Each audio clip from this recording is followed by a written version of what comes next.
नमस्कार, आपल्या चॅनलमध्ये सर्वांचं स्वागत आहे. आज आपण झटपट भेंडीची भाजी मुलांना आवडेल अशी साधी, सोपी आणि सिक्रेट अशा पद्धतीने करणार आहोत.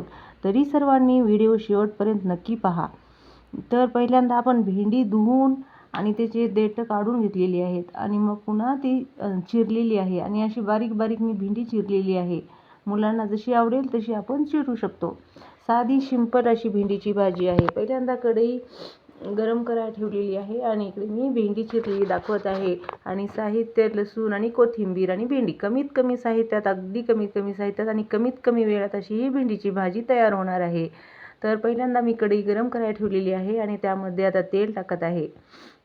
आणि तेल गरम झालं की मग त्यामध्ये मोहरी, जिरे आणि लसूण या तीनच वस्तू टाकायच्या आहेत. दुसरं काहीच टाकायचं नाही. कमीत कमी साहित्यात आणि कमीत कमी वेळात आणि मुलांना आवडेल अशी झटपट आणि भन्नाट अशी रेसिपी आपण आज पाहणार आहोत. भेंडीची न आवडणारे सुद्धा आवडीने खातील अशा प्रकारे आपण भेंडीची भाजी करणार आहोत. तर मी तेल गरम करायला ठेवलेलं आहे. तेल गरम झालं नव्हतं त्यामुळे जरा थोडंसं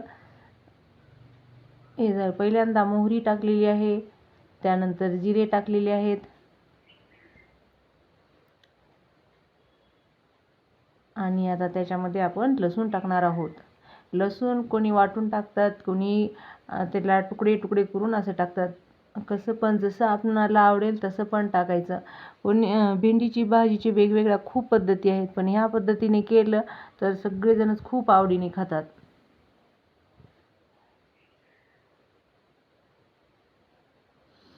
हे पहा, सगळं गरम झालेलं आहे तेल आणि आता मोहरी तडतडती आहे. आणि मोहरी तडतडली की मग आपण त्याच्यामध्ये लसूण टाकणार आहोत. मोहरी तडतडली आहे आणि जिरे पण फुललेले आहेत. लवकरात लवकर आणि झटपट होणारी अशी ही भेंडीची भाजी नक्की एकदा करून पहा. व्हिडिओ आवडला तर लाईक करायला विसरू नका आणि नवनवीन रेसिपी पाहण्यासाठी सबस्क्राईब पण करा.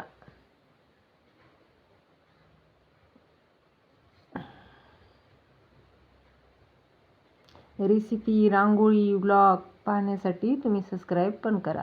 मी आज लसणाचे तुकडे केलेले आहेत. मी काही वाटलेला नाही लसूण.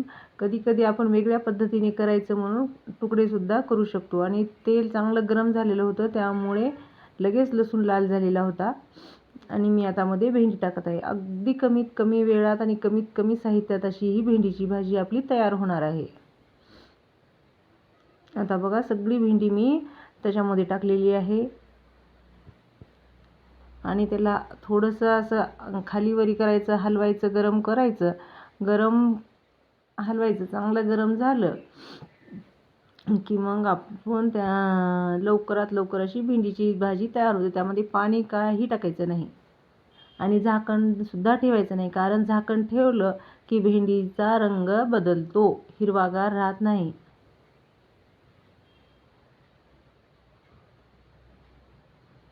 माझं काय झालं होतं, त्यामध्ये एक पूर्ण भेंडी पडली होती त्यामुळे ती काढून घेतली आहे आणि आता चिरून मध्ये टाकत आहे. आता त्याच्यामध्ये लाल तिखट, हळद आणि मीठ, दुसरं काहीच नाही. हळद, लाल तिखट, मीठ आणि शेंगदाण्याचं कूट. शेंगदाण्याच्या कुटाशिवाय तर कोणतीही भाजी आमच्या इकडे करत नाही, त्यामुळे शेंगदाण्याचं कूट.